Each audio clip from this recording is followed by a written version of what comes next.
Welcome to Everyday English with Annie.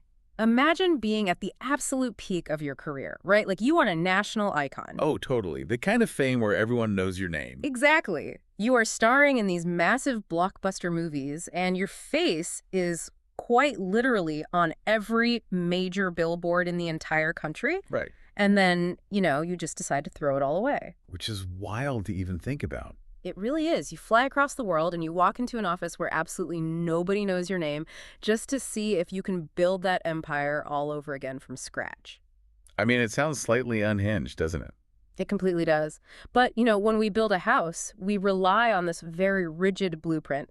Every beam, every nail has to go exactly where the plan says it should. Yeah, because if you build it right, it's permanent. Right. But that kind of rigid blueprint is just a terrible strategy for a human life, because when you step out into the real world, the ground beneath you is constantly shifting. That is so true. I mean, if you build your life to be unmoving like a brick wall, you are going to discover very quickly that walls just can't bend. No, they can't. When an earthquake hits, they shatter. That inability to adapt is, well, it's the absolute definition of a structural vulnerability. And that actually brings us to our focus today. Whether you are tuning in right now for some engaging English listening practice, or you're just insanely curious about how a person navigates massive life changes, this deep dive is custom tailored for you. It's going to be a fascinating one. It is. Today, our mission is to extract the most fascinating insights from Priyanka Chopra Jonas's memoir, Unfinished. Which is just a remarkable text, honestly. Primarily because it challenges so many of our deeply held assumptions about what a successful career path is actually supposed to look like. Yeah, we are treating this material today as a masterclass in reinvention and adaptability. This is not just a standard celebrity biography at all. Not even close. No, it is a literal blueprint on how to overcome systemic biases, how to navigate radically different cultures, and most importantly, how to maintain your individuality when the world aggressively demands that you conform. Right, which happens a lot. It does. And I am so glad to have you here as our expert guide to help connect the dots between her early childhood lessons and her eventual global trajectory. Well, I am thrilled to be here. Because to really understand how she manages to conquer completely different industries on different continents, we have to look at the psychological foundation built during her childhood in India. Okay, let's unpack this, because she paints this picture of a profoundly rich, contrasting environment growing up. It's almost like she was raised in two different worlds simultaneously. She really was. It's a fascinating dynamic. Right. On one hand, you have her mother, who was the absolute epitome of traditional elegance. She wore these glamorous, flowing chiffon saris in bright hot pinks and golden yellows. Oh, and the perfume. Yes. The sources note she left this unforgettable, luxurious trail of Dior's poison perfume wherever she went. That paints such a vivid picture of sophistication, doesn't it? Yeah. But then you have to contrast that immediately with her father. Right, who is totally different. Completely different. He was a boisterous, gregarious army doctor who harbored this secret dream of being a musician. I love that detail about him. Me too. The sources mention he would organize these massive, really loud parties with Kenny G just blasting on the stereo. And the food at those parties, oh my gosh. Yeah, instead of high-end catering, he would serve these snacks called Monaco biscuits. Which are basically just salted crackers, right? Exactly. Salted crackers topped with a cube of cheese and a tiny dab of ketchup. Bite-sized bits of heaven, she calls them. But, think about what that teaches a child. It's a huge lesson in duality. It really is. You have high-end Parisian perfume mixing with ketchup on a cracker. You learn very early on that you don't have to choose just one identity. Right. You can be both. But that flexibility was seriously tested early on. Because of her parents' jobs, yeah. Exactly. Both her parents were doctors in the Indian Army, which meant they lived a highly nomadic life. They were moving to a completely new city every 2.5 to 3 years. Which is a lot for a kid. And she was an only child for about 7 years, so she was totally the center of the universe. Until she wasn't. Right. And then baby brother Siddharth is born. And the transition from only child to older sister was notoriously rocky for her. That might be a huge understatement. He was born prematurely, so he naturally required a massive amount of medical and parental attention. Which she was not used to sharing. Not at all. She openly admits in the text that she got incredibly jealous and basically turned into a total brat. Kids do that. Yeah. But there was a specific breaking point, right? Yeah, the absolute breaking point came one night when her dad just asked her to simply pass the chips. A simple request. So simple. But she didn't even look away from the television. She just snapped, "No! Can't you see that I'm busy?" Oh, wow. And hilariously, she was actually just mimicking a phrase her mother used to say. That is too funny. But that single moment of defiance was the catalyst for a massive life shift. It really was. Her mother decided right then and there that she needed serious discipline. And the immediate result of that decision was sending her away to a highly prestigious, very strict boarding school. La Martiniere Girls College, right? Yes, yeah. And she was only 7 years old when they sent her there. Which has to be incredibly traumatic for a 7-year-old. When her father told her it was time to pack up and move away from her family, she just burst into tears. Oh, well, understandable. But then her father sat her down and gave her this piece of life-changing advice. He told her that moving didn't mean losing her life. Right. Instead, it meant she was one of the lucky few who actually got to leave her mistakes behind. He looked at her and said, "Be like water. You can become whoever you want to be. That's your superpower." Be like water. Yeah. It's a highly philosophical concept for a 7-year-old to grasp, but we actually see it completely shift her paradigm. For our listeners focusing on their English comprehension today, think about this advice like a video game reset. Oh, that's a great way to look at it. You know when you're playing a role-playing game and you make a bunch of terrible choices early on. Your character has bad stats, you have the wrong equipment, and you're just failing the level. We've all been there. Right? Moving to a new school or a new city was her dad handing her the controller and saying, "Just hit reset. Re-roll your character stats." Exactly. Leave the bad haircuts, the failed math tests, the awkward social interactions entirely behind you, and just spawn as a brand new character. What's fascinating here is how that single reframed perspective became the psychological bedrock for her entire adult life. It really stuck with her. It did. Yeah. This early lesson in fluidity, learning to acclimatize to a completely new environment without clinging desperately to a past version of herself, is the exact mechanism that allowed her to later pivot across entire industries and continents. Right, because she didn't see change as a loss. Precisely. She internalized that adaptability isn't about erasing your core identity. It's about refusing to let your past dictate your future potential. And that superpower of adaptability was about to be put to an absolutely ridiculous test. Oh, the pageant story. Yes. Yeah. Because the inciting incident of her entire global career wasn't some grand, calculated ambition. It was a complete accident driven by sibling rivalry. It remains one of the most absurd and wonderful origin stories in modern entertainment, I think. It really is. So years later, she is 17. She has moved back home to India after spending a few years studying in the U.S., and she naturally reclaims the second bedroom in the house. Which her brother was not happy about. No, her brother Sid, who is now 10 years old, is furious. He has essentially been kicked out into the hallway to make room for her. Right, he wants his bedroom back. Desperately. So to literally get his older sister out of the house, he finds an application for the Femina Miss India pageant in a magazine, and he successfully convinces their mother to send in Priyanka's photos. I mean, he orchestrated her exit from the hallway by sending her to a national beauty pageant. He really did. And the situational whiplash here is just incredible. At this specific moment, she is a 17-year-old high school student who is terrified of failing her board exams. Which, for our listeners who might not know, the pressure of board exams in India is immense. It dictates your entire academic future. Exactly. She is getting aggressively tutored in math and physics. Her grand, serious life plan is to become an aeronautical engineer. A very serious academic path. Right. And suddenly, she is swept into this glamorous pageant world. She actually wins Miss India, and less than a year later, she is crowned Miss World 2000. It is a phenomenal, almost incomprehensible shift in reality. Totally. You go from the suffocating pressure of academic exams and math tutors to representing your entire nation on a global stage virtually overnight. It's hard to even wrap your head around. It is. But it is crucial to note that this fairy tale transition was immediately followed by a deeply traumatic event that honestly rarely gets discussed in these types of success stories. Yes, the source material goes really deep into this. Shortly after her massive pageant wins, she developed a lingering head cold. Which doctors eventually diagnosed as a polyp in her nasal cavity. Right. She went in for what was supposed to be a completely routine surgery to have it removed.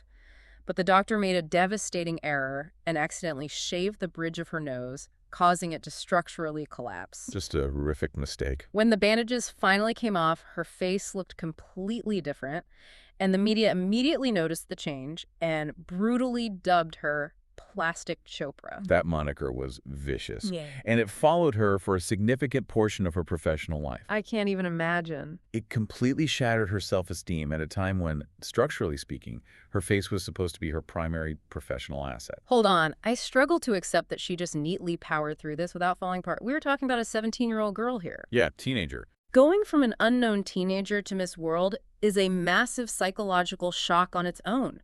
But to have your face physically altered against your will and then be globally mocked for it by grown adults in the media. It's a nightmare. She couldn't have just been a robot operating on fluidity. What was actually happening beneath the surface? I mean, how did she survive that? You are absolutely right to question that. The pain was profound, and she was entirely broken inside. It had to have been devastating. It was. But she survived it by leaning heavily on the exact mechanism her family had instilled in her. Rigorous military-grade preparation. All right, what do you mean? Well, let's look at how she actually won Miss World. She didn't just coast on natural beauty. They only had about a month to get her ready. Just a month? Yeah. Her mother literally went to the sidewalk book vendors in Mumbai, bought massive stacks of general knowledge books, compiled exhaustive lists of potential interview questions, and relentlessly quizzed her day and night. Wow. Treating a beauty pageant like an academic board exam. Exactly. They approached it logically, treating it like a tactical military operation. So it was all about discipline. Right.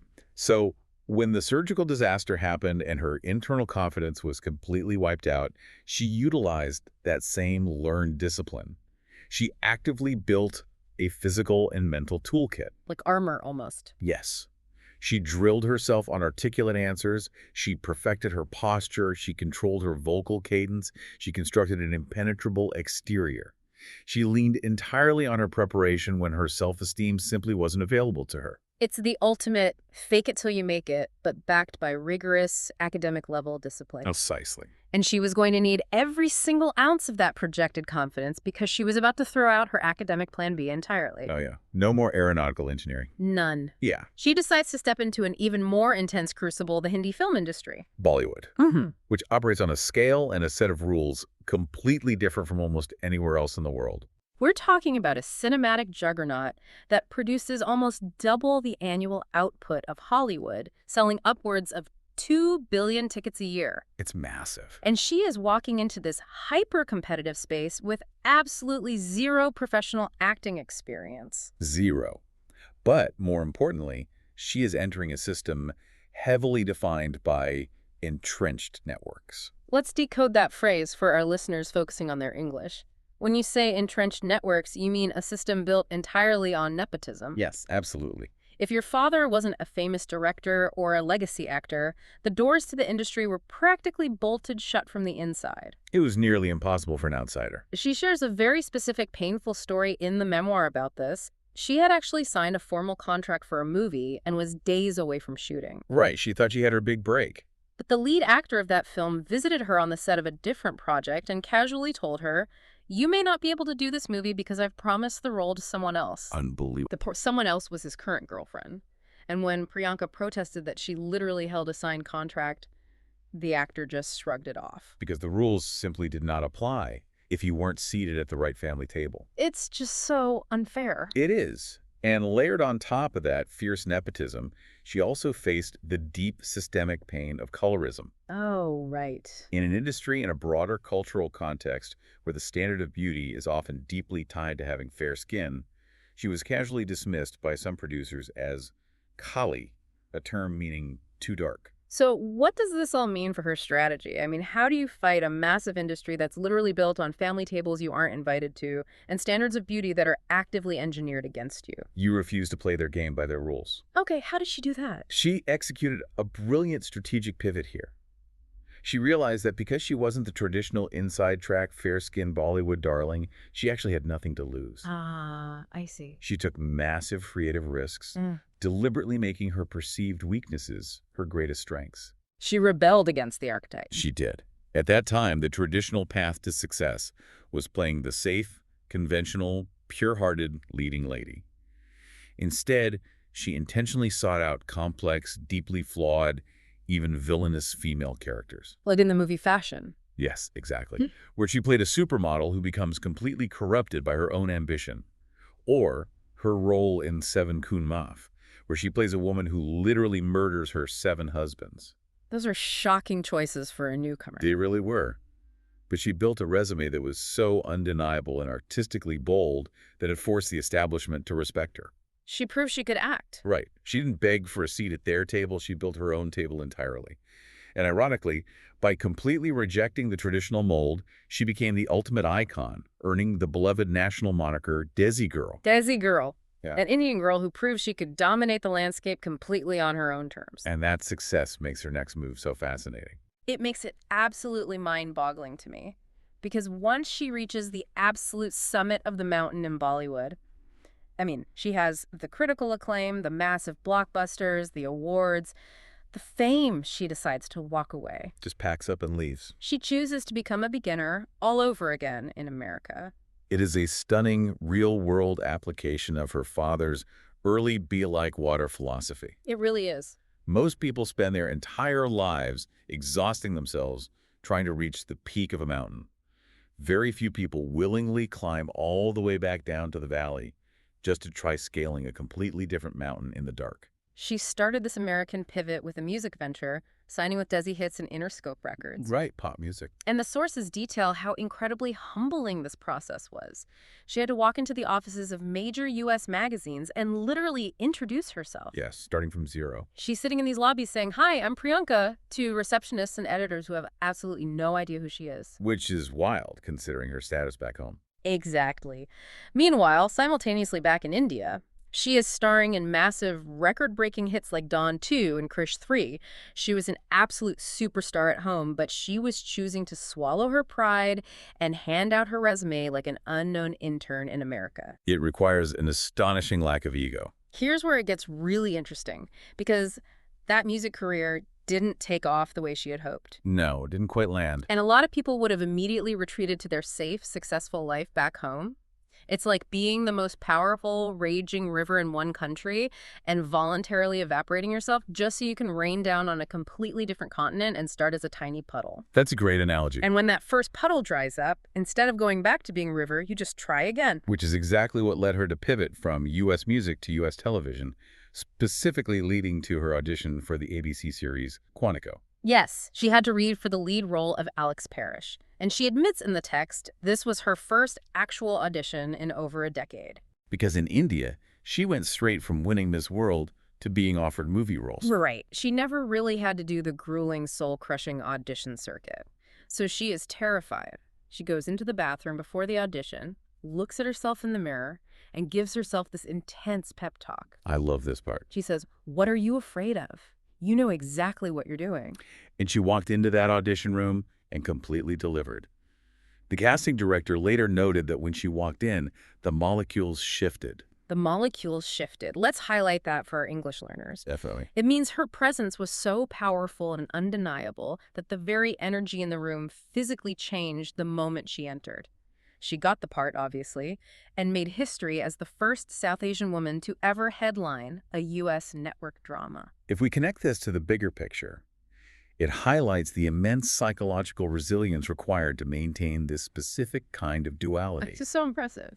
To be an A-list, untouchable icon in one hemisphere and an unproven, vulnerable rookie in the other, well, it takes a rare kind of mental fortitude. Absolutely. This is where her father's lesson fully manifested.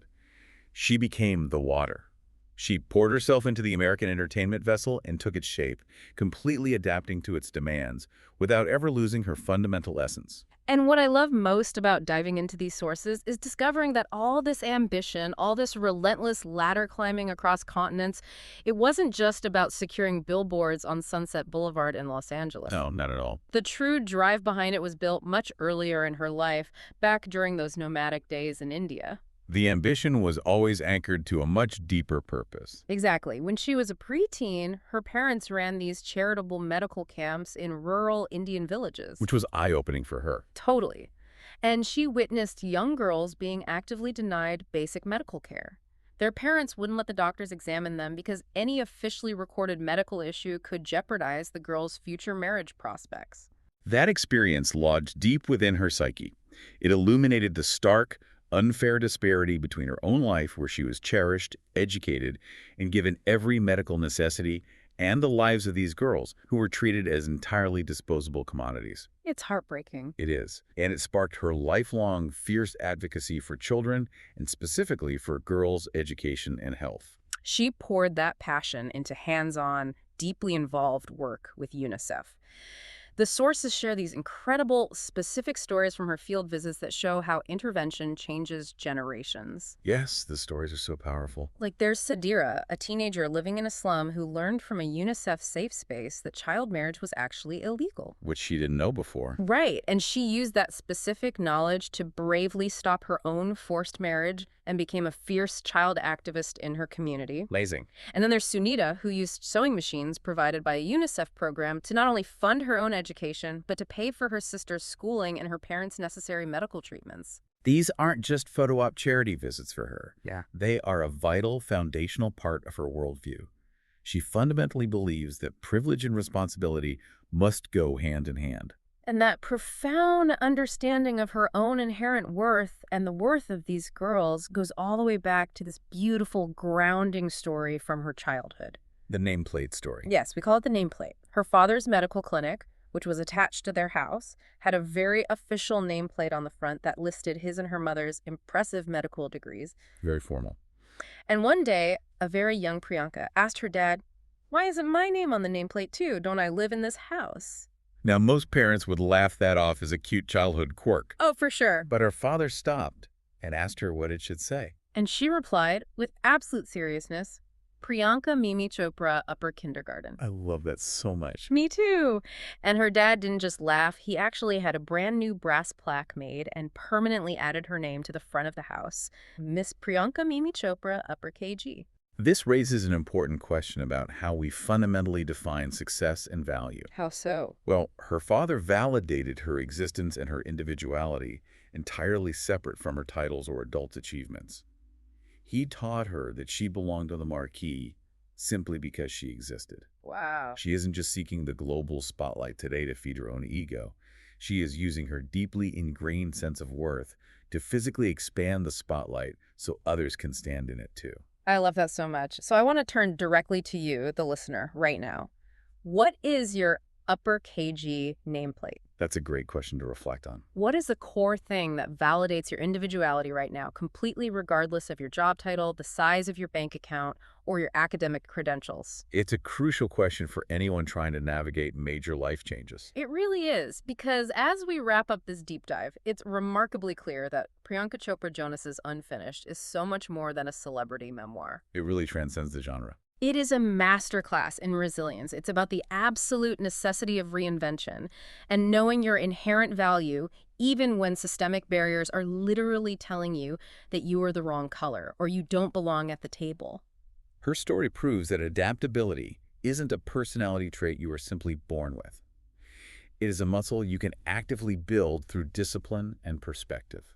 To you, the learner listening to this, whether you are currently navigating a terrifying new job, practicing and learning a new language like English, or trying to adapt to a completely foreign culture, remember that the flexibility of being like water and the courage to relentlessly advocate for yourself are universal tools. Absolutely universal. You can apply them to your life immediately today. You don't need to accidentally win Miss World to start reshaping your reality. No, you definitely don't. You just need to remember that the rigid blueprint is an illusion.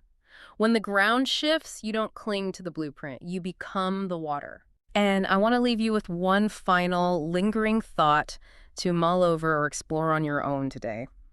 If you had to drop absolutely everything today and start completely from scratch in a brand new field with absolutely none of your current credentials, degrees, or connections, what is the one core personality trait you possess that would guarantee your success all over again? Think about it. We'll catch you next time on The Deep Dive.